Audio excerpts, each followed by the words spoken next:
Grièvement blessé à la tête par un projectile vraisemblablement tiré par les forces de l'ordre au cours de la dispersion d'une manifestation des indignés à Oakland en Californie le 25 octobre, Scott Olsen est devenu malgré lui le symbole de la répression policière dont sont victimes ceux qui protestent contre les excès de la finance depuis plus d'un mois, un peu partout aux États-Unis. Plusieurs vidéos filmées quelques instants seulement avant qu'Olsen soit blessé ont ainsi rapidement été mises en ligne. On y voit ce vétéran de la guerre d'Irak de 24 ans en treillis militaire protester pacifiquement à proximité d'un cordon de police. Des images qui ne permettent pas d'identifier clairement l'auteur du tir qui a touché le jeune homme, mais qui selon ses supporters démontrent qu'il n'a jamais provoqué les forces de l'ordre et que les brutalités qu'il a subies étaient donc injustifiées. La mobilisation en sa faveur n'a donc pas tardé à s'organiser sur la toile. Un groupe Facebook baptisé We Are All Scott Olsen a ainsi été créé pour que les internautes puissent apporter leur soutien au jeune homme, dont l'état s'est stabilisé mais qui est encore à l'hôpital.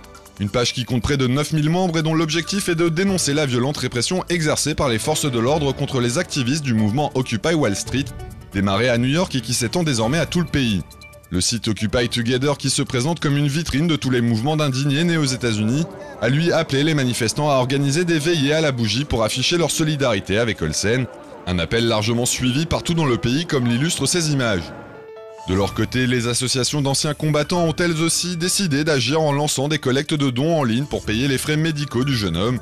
Et signe que cette affaire ne laisse personne indifférent, sur la toile, un membre des Anonymous, le collectif informel de pirates informatiques, proposerait une récompense de 1000 $ pour toute information permettant d'identifier le policier coupable d'avoir tiré sur Olsen. Dans ce message vidéo, les pirates informatiques du groupe Anonymous lancent un ultimatum au gang mexicain des Zetas. Les hackers menacent en effet de publier vendredi les noms des policiers, de journalistes ou de chauffeurs de taxi qui collaborent avec ce cartel, s'ils ne relâchent pas un membre de leur collectif qui aurait été kidnappé à Veracruz. Cette ville du sud-est du Mexique est en proie à une flambée de violences meurtrières depuis plusieurs semaines. Une vague de meurtres imputée à la guerre sans merci que se livrent plusieurs gangs dont les Zetas qui signent souvent leurs crimes de la lettre Z. En septembre, ils avaient ainsi exécuté plusieurs internautes à Nuevo Laredo dans le nord-est du pays, en signe d'avertissement à ceux qui oseraient dénoncer leurs activités sur Internet. Car après avoir réduit la plupart des médias traditionnels au silence, les narcotrafiquants s'en prennent désormais aux blogueurs, alors que de plus en plus de Mexicains se tournent vers le web pour s'informer des violences qui sévissent dans leur région. C'est donc dans ce contexte que les hackers d'Anonymous ont décidé de passer à l'action. La semaine dernière, ils ont commencé à mettre leurs menaces à exécution en piratant le site de Gustavo Rosario Torres, ex-procureur de l'État de Tabasco. Sa page d'accueil a été remplacée par un message qui l'accusait de travailler pour le gang des Zetas.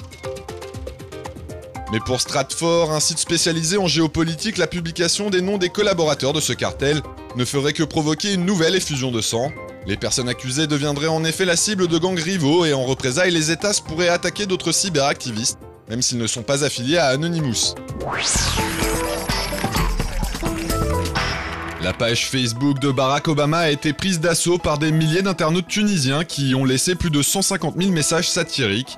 Objectif, exprimer avec humour leur solidarité avec le mouvement des indignés aux États-Unis, qui a été réprimé sans ménagement dans certaines villes du pays, comme ici à Oakland, en Californie.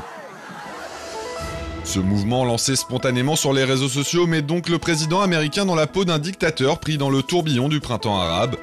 Les messages largement relayés sur les réseaux sociaux reprennent des slogans de la révolution en remplaçant par exemple le nom de Ben Ali par celui d'Obama. Une multitude de petites phrases qui sous-entend un inversement des rôles. En effet, à en croire ceux qui participent à cette initiative, ce serait désormais à la Tunisie, qui vient de vivre les premières élections libres de son histoire, d'apporter son aide aux activistes des États-Unis où des manifestants ont récemment été blessés dans des affrontements avec les forces de l'ordre. Mais comme le souligne Afef Abrougui, ces messages sont aussi une manière pour les internautes tunisiens de critiquer la diplomatie américaine, qui a soutenu avec un temps de retard les révoltes populaires dans le monde arabe. Et la Maison-Blanche n'est pas la seule à être visée. Les internautes s'en sont également donnés à cœur joie sur la page Facebook du président français Nicolas Sarkozy, celle du président du Conseil italien Silvio Berlusconi, mais aussi celle du Premier ministre israélien Benjamin Netanyahou. L'auteur de cette vidéo a eu droit à une grosse frayeur. Comme on peut le voir ici, le jeune homme effectuait un vol en parapente au-dessus de l'Himalaya indien lorsqu'il a été percuté par un aigle, qui s'est retrouvé piégé dans sa voile. S'en est alors suivi une longue chute en partie freinée par le parachute de secours du parapentiste. Une mésaventure qui s'est finalement bien terminée, le jeune homme finissant sa course folle dans des arbres, sans avoir subi de blessures. Жив, все, орел! Фух, за***ь, фу.